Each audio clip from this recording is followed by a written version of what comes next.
My dear friend, आज हम बात करने वाले हैं मेक पर। मेक का मतलब होता है बनाना। आप जानते हैं इसका हिंदी मीनिंग बनाना होता है। जैसा कि आप पहला वाक्य देखिए, आई मेक टी, इसका मतलब होता है मैं चाय बनाता हूँ। दूसरा वाक्य देखिए, सी मेक्स टी, या फिर आप कह सकते हैं सी मेक्स कॉफ़ी, वह कॉफ़ी बनाती है। तीसरा वाक्य देखिए, it was made in India, यह भारत में बनाया गया था। या फिर आप जब कोई वस्तु लेते हैं तो वहाँ पर इस तरह से लिखा होता है ना कि made in India, made in China, उसका मतलब होता है कि भारत में बनाया गया, या फिर भारत में बना, या फिर चाइना में बना। तो यहाँ पर आप एक बात है, आप जानते हैं कि मेक का मतलब होता है बनाना, ठीक है। पर इसका एक दूसरा स्ट्रक्चर होता है जहाँ पर मेक का एक अलग सेंस होता है। तो इसलिए मुझे इस पर वीडियो बनाना पड़ा, और यह आपके लिए इम्पोर्टेंट भी है माय फ्रेंड। तो इसलिए आप ध्यान से देखते रहिए। देखिए दूसरा स्ट्रक्चर है, सब्जेक्ट आपने लिखा, फिर मेक। मेक जिस टेंस में आप बात करना चाहते हैं तो उस हिसाब से आपका मेक फॉर्म बदलेगा। अगर सिंगुलर होगा इन प्रेजेंट में तो आप लिखेंगे मेक्स, या और अगर प्लूरल है तो आप लिखेंगे मेक। अगर आप पास्ट में बात करना चाहते हैं, पास्ट इंडेफिनिट में, तो आप लिखेंगे मेड। इस तरह से मेक का फॉर्म बदलता रहेगा। उसके बाद आपको लिखना होता है ऑब्जेक्ट। ऑब्जेक्ट ऑब्जेक्ट का मतलब आप जानते हैं कि जिस पर प्रभाव पड़ता है वो ऑब्जेक्ट होता है। चलिए ठीक है, अभी सिंपली इतना जान लीजिए। जब हम आगे जाएंगे एग्ज़ाम्पल में, तब आपको क्लियर रीति समझ में आ जाएगा। अब देखिए, उसके बाद आपको लिखना होता है ऑब्जेक्ट के बाद वर्ब का फर्स्ट फॉर्म। वर्ब का फर्स्ट फॉर्म किसे कहा जाता है आप जानते हैं ना। वर्ब का फर्स्ट फॉर्म कहा जाता है कि जब आप डिक्शनरी खोलते हैं तो जितने भी वर्ब आपको मिलते हैं वे सभी मेन फॉर्म बोल सकते हैं, या फिर वर्ब का फर्स्ट फॉर्म बोल सकते हैं।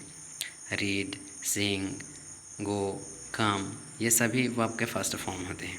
ओके माय डियर फ्रेंड, अब बात करते हैं यहाँ पर। जब अभी स्ट्रक्चर पर ध्यान दीजिए, यहाँ पर जब इस तरह की स्ट्रक्चर बनते हैं माय फ्रेंड, मेक होता है, फिर कोई ऑब्जेक्ट होता है, या फिर उसके बाद फिर वर्ब का फर्स्ट फॉर्म होता है। चलिए एग्जांपल ही देख लीजिए।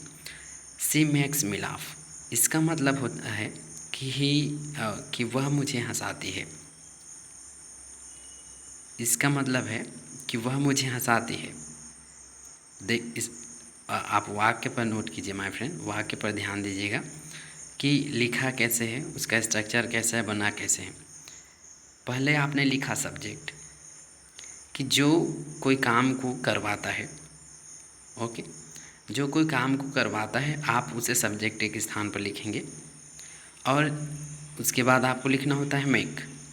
उसके बाद जिससे करवाया जाता है, जिससे कोई काम करवाया जाता है उसे आप लिखेंगे मेक के बाद। जैसा कि आप देख सकते हैं, मुझे हंसाया जाता है, हंसने का काम किससे करवाया जा रहा है, मुझसे, तो इसलिए आपने लिखा मैक्स में। उसके बाद जो काम करवाया जाता है, कौन सा काम है, हंसाने का, तो आपने लिखा मी के बाद लाफ। तो इस तरह से आपका सेंटेंस बना my friend, she makes me laugh, वह मुझे हंसाती है। अब दूसरा वाक्य देखिए, I make him do. Do का मतलब होता है करना, लेकिन यहाँ पर मेक जब आता है इस तरह से तो आप करवाना हो जाता है उसका मतलब।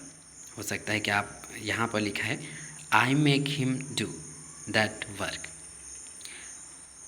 तो यहाँ पर करवाने वाला कौन है, सॉरी, करने वाला जो है यहाँ पर आई है, और जो उस काम को करवा रहा है, जो उस काम को करवा रहा है वो है आई, और जो उस काम को कर रहा है वो है हिम।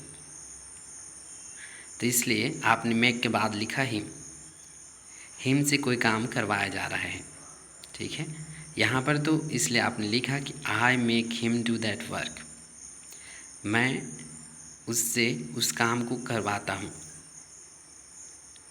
ओके माय फ्रेंड, जो काम को करवाता है उसे आप लिखेंगे सब्जेक्ट के स्थान पर, यहाँ पर इसलिए आपने आई लिखा, फिर आपने लिखा मेक, और जिससे काम करवाया जाता है उससे आपने लिखा मेक के बाद, फिर आपको लिखना होता है वर्ब का फर्स्ट फॉर्म, उसके बाद इसलिए आपने लिखा डू। अब आप देखिए तीसरा, आई मेक हिम रीड। रीड का मतलब होता है पढ़ना, आप जानते हैं माय डियर फ्रेंड। हाँ, रीड का मतलब होता है पढ़ना, लेकिन मेक जब आ रहा है यहाँ पर तो इसका मतलब हो जाएगा पढ़वाना। पढ़वाना, आई मेक हिम रीड, मैंने उसे, सॉरी यहाँ पर मैं उसे पढ़ाता हूँ, क्योंकि मेक प्रेजेंट का है, प्रेजेंट इंडेफिनिट का टेंस है ये, प्रेजेंट इंडेफिनिट का वाक्य है, इसलिए आपने लिखा आई मेक हिम रीड, मैं उसे पढ़वाता हूँ। तो माय डियर फ्रेंड, क्या आप समझ पाए? अगर कोई व्यक्ति किसी दूसरे से काम करवाता है, चाहे कोई भी काम हो, या फिर अगर कोई व्यक्ति किसी व्यक्ति के लिए, किसी दूसरे व्यक्ति के लिए एक कारण बन जाता है कि वह किसी काम को करे, तब आप मेक का प्रयोग करते हैं। यहाँ पर पहला वाक्य देखिए स्ट्रक्चर के बाद कि सी मेक्स मी लाफ। इसका मतलब है कि हो सकता है उसे हंसी नहीं आ रही थी, वह हंसना नहीं चाहता था, परंतु उसने हंसा दिया उसे। सी मेक्स मी लाफ, तो उसने मुझे हंसाया। इसी तरह से दूसरा वाक्य देखिए, I make him do that work. हो सकता है कि हिम का मतलब होता है उसे, तो ये जो उसे है वह कोई काम को करना नहीं चाहता था, परंतु ये आई जो है, आई का मतलब जो मैं होता है, उसने उससे उस काम को करवाया। सो इसलिए आपने इस तरह से सेंटेंस बनाए, आई make him do that work. तीसरा देखिए, आई मेक हिम रीड। इसका मतलब है कि हिम का मतलब होता है उसे, यह पढ़ना नहीं चाहता था, ऐसा आप समझ सकते हैं समझने के लिए, पर ये जो आई है उसने उससे पढ़वाया। तो इस तरह से जब कोई व्यक्ति किसी व्यक्ति से काम करवाता है या किसी वस्तु से काम करवाते हैं, इस तरह से जब वाक्य बनाते हैं तो आप को लिखना होगा, इस तरह से सेंटेंसेस बनाने होंगे माय फ्रेंड मेक के साथ, और इसी तरह से आप सेंटेंसेस बनाते हैं। आई मेक हिम रीड, मैं उसे पढ़ाता हूँ। हाँ, एक चीज़ और देखिए लास्ट वाला एग्जाम्पल में, आई मेक हिम रीड, मैं उसे पढ़ाता हूँ, पढ़वाता हूँ। तो अगर इसी को अगर आप पास्ट में बोलना चाहें, पास्ट इंडेफिनिट में, तो आप कैसे बोलेंगे? मैंने उसे पढ़वाया, तो आई मेक का हो जाएगा made, I made him read.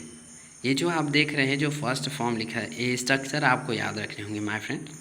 ये स्ट्रक्चर आपके लिए हेल्पफुल रहेंगी, चाहे आप जितने भी लंबे सेंटेंस बनाएंगे, तो ये स्ट्रक्चर अगर आपको याद है तो आप बना सकते हैं ईजिली। तो आई होप आपको समझ में आया होगा। आप प्रैक्टिस कीजिए और सेंटेंसेस बनाइए। ये स्ट्रक्चर याद रखिए, और इस स्ट्रक्चर पर बेस्ड बहुत से आप सेंटेंसेस बना सकते हैं माय फ्रेंड। तो अभी के लिए बस इतना ही। Thank you for watching. तो आप मेरे वीडियोस पर बने रहिए, क्योंकि आपको इसी तरह के स्ट्रक्चर दिए जाएंगे माय फ्रेंड, और आप प्रैक्टिस कर सकते हैं। So thank you.